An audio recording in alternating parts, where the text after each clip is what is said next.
Biroq hech o'ylab ko'rganmisizlar, yer sayyorasiga oy urilib ketsa, nimalar ro'y bergan bo'lar edi? Hozir shuni birgalikda ko'ramiz. O'ng tarafga temperaturasini, yer sredniy temperaturasini qo'yib qo'yganman. Hozir oy urilmasdan oldingi holati. Chap tarafda bo'lsa, qancha vaqt o'titgani. Всё, birgalikda go guys, ko'ramiz hozir. Bular narsa hammaga qiziq bo'lsa kerak. Go.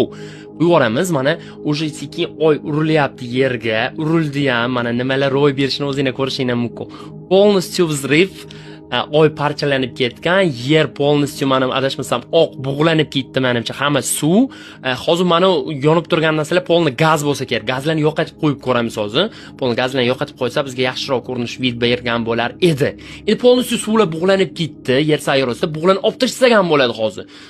Mana bug'lanib olib tashlab ko'radigan bo'lsa, hozir mana shunaqa vidga kelgan bo'lar edi. Qancha vaqtda? 1,5 soat ichida. 1,5 soat ichida. Hali mana atmosferadagi mana oyni parchalari hali yana tushish kerak yerga, tortish kuchidan adashmasam. Da, hammasi tushadi. Endi qarab turinglar bratlar, 1,5-2 soat ichida xuddi mana shunaqa voqealar yuz bergan bo'lar ekan. Endi tezlashtirib ko'ramiz. Bug'lani qaytaramiz. Polni yer sayyorasidagi suvlar bug'lanib ketgan. Hozir endi 1-2 yil o'tkazib ko'ramiz. Vaqtga chap taraf pastda qarashingiz mumkin qancha vaqt o'tganini. Men vaqt tezlashtiraman hozir. Примерно 1 yilcha o'tkazaylik guys. Примерно 1 yilcha o'tkazaylik, o'sha tezlashtiramiz. 2 oy o'tdi. Всё.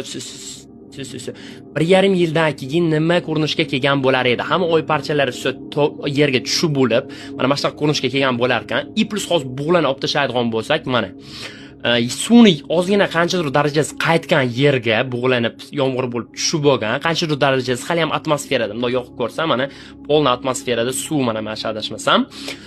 Endi yana vaqt tezlashtirib ko'ramiz. Bir 5-10 yil o'tkazib o'raylik. Nima ro'y bergan bo'lar edi? Temperaturaga ham qarab ketinglar bratlar, qanaqa o'zgarishlarini. 3 yil o'tdi hozir bratlar. Уже почти suv полностью qaytib bo'ldi. Ne, hali полностью qaytib bo'lmabdi. Hali yana suv bor, yomg'irlar bo'lib tushadi, hali yana suv. Yer bo'lsa уже ancha sovib ketdi adashmasam, oldingidan ko'ra. Da, уже sovib mana muzlab ham bo'ldi. Hozir 8 yil o'tgandan keyin mana shunaqa xuddi mana shunaqa vidga kelgan bo'lar ekan. O'sha yerda yashash imkonsiz adashmasam, unda shunday ham yashab bo'lmaysiz. Просто endi bu simulyator nima bo'lishini ko'rish uchun, qiziqligi uchun bu narsa bratlar. Hammaga qiziq deb o'ylayman, bratlar, chunki menga bu narsa juda qiziq. Bratlar, mana yer sayyorasi oxiri -98 ga yaqinlashib boryapti. Yana o'tkazib o'ramiz tam примерно qanchadir vaqt. Всё, 30 yildan keyin mana qanaqa ko'rinishga kelgan bo'lar ekan. Vaqt o'zi sekinlashtiramiz. Va hech vaqt o'tmaydigan qilib qo'ysak ham, mana bratlar. I plus bratlar, yana shunaqa videolar ko'rmoqchi bo'lsangiz, bittadan like bosib ketish esdan chiqmasin.